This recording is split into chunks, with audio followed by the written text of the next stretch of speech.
Infinitives without two. ইনফিনিটিভের ব্যবহার আমরা করব ঠিকই, কিন্তু তাদের পূর্বে টু এখানে থাকবে না। এই ভার্বগুলোকে চলো আগে দেখে নাও।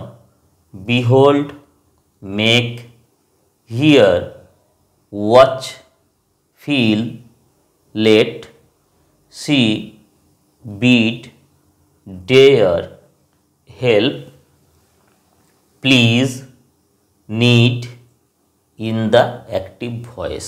এই যে ওয়ার্ডগুলো বললাম আমরা, এই ওয়ার্ডগুলো অ্যাক্টিভ ভয়েসে থাকবে এবং এদের পরে যে ভার্ব আসবে সেই ভার্বগুলো ইনফিনিটিভের সেন্সকে কনভে করবে। ইনফিনিটিভ তো বটে, কিন্তু তাদের পূর্বে আমরা টু বসাবো না। এই ওয়ার্ডগুলোকে, এই ভার্বগুলোকে খেয়াল করো। We behold the San to rise, টুটা এখানে থাকবে না। আমরা সূর্যকে উদিত হতে দেখেছি। তাহলে মনে হচ্ছে যেন টু দিলে খুব ভালো হতো।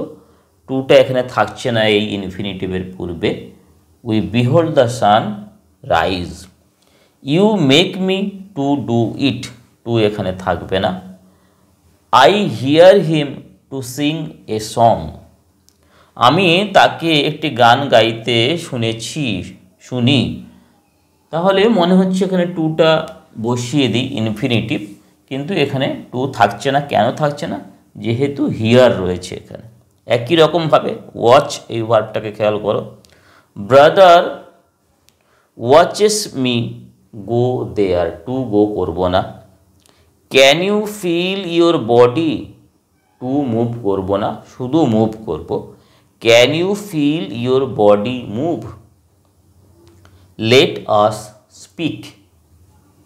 We saw the old man to sleep, লিখব না, আমরা কি লিখব? We saw the old man sleep. এই যে সি ওয়ার্ডটা ছিল। They dare not ask the question.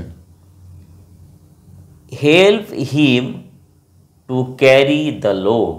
এখানে টু ক্যারি ইনফিনিটিভ, টুটা এখানে ইমপ্লয়েড, টুটাকে আমরা লিখব না।